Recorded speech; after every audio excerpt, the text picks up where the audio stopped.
মানিকগঞ্জে নদী ভাঙ্গন থামছেই না।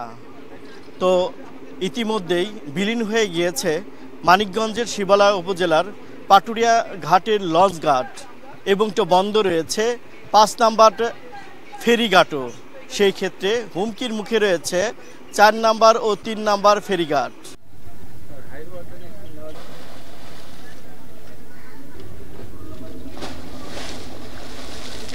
এছাড়াও হুমকিতে বসতভিটা, ফসলি জমি সহ নানা স্থাপনা। মানিকগঞ্জের শিবালয় উপজেলার পাটুরিয়া ঘাট সহ বররিয়া, নয়াকান্দি, মান্ডাখোলা, মালচি, পদ্মার বাম তীর আজ হুমকির মুখে। গরু, ছাগল, হাঁস মুরগি নিয়ে আতঙ্কে দিন পার করছে বাম তীরের বাসিন্দারা। ইতিমধ্যে বিলীন হয়ে গিয়েছে পাটুরিয়া লঞ্চ ঘাট। প্রতিনিয়তই ৪ নম্বর ফেরিঘাট ভাঙছে। এছাড়াও নয়াকান্দি গ্রামের একটি বসত বাড়ি নদীতে বিলীন হয়ে যাওয়ার খবর পাওয়া গিয়েছে। এতে গত ৩ দিনে ৩টি বাড়ির ৪টি ঘর পদ্মায় বিলীন হয়ে গিয়েছে।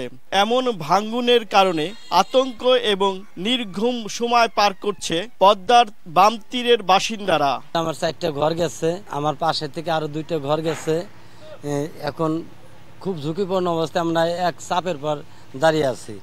থাকার মতো কোনো জায়গা নেই আমাদের। এখন বস্তা বস্তি ফেলাইয়া দেয়, তাইলেও আমরা থাকতে পারি। আমাদের এইটুক জায়গার মধ্যে বেরবুর দিয়ে আমাকে তো তাও নাই থাকার জায়গা।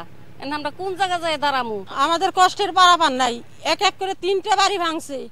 তারপর এসে রাস্তায় মাঝখানে মনে করে টুমাই ঠেলা ছিল, তাই বান করে তারপর আমরা সেই জায়গায় বসবাস করতেছি। আমরা কি অবস্থায় আছি, কেমন আছি? রাতের পর রাত জায়গা নদীর পাড়ে বসে থাকি, কখন না জানি ব্যাঙ্গা নদীতে নিয়ে যায়।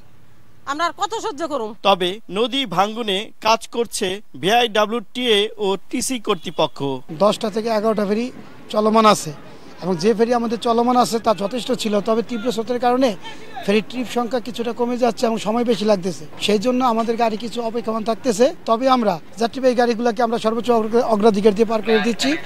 কিছু ট্রাক ওয়েটিংয়ে থাকতেছে, তবে যাত্রী ভোগান্তি তেমন আমাদের এখানে নাই।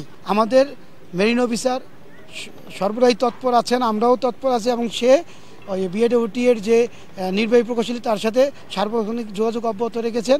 আর গার্ড যে ভাঙন রোধ, এই ভাঙন রোধের কাজগুলি করে বিআইডব্লিউটিএ তারাও তৎপর আছে, তারাও কাজ করতেছেন। প্রতিনিয়তই সরিয়ে নেওয়া হচ্ছে এই রকম বিভিন্ন দোকানপাট ঘাট এলাকার এবং হুমকির মুখে রয়েছে এইটা নদী তীরের বাসিন্দারা। মোহাম্মদ ইউসুফ আলী, সময় সংবাদ, মানিকগঞ্জ।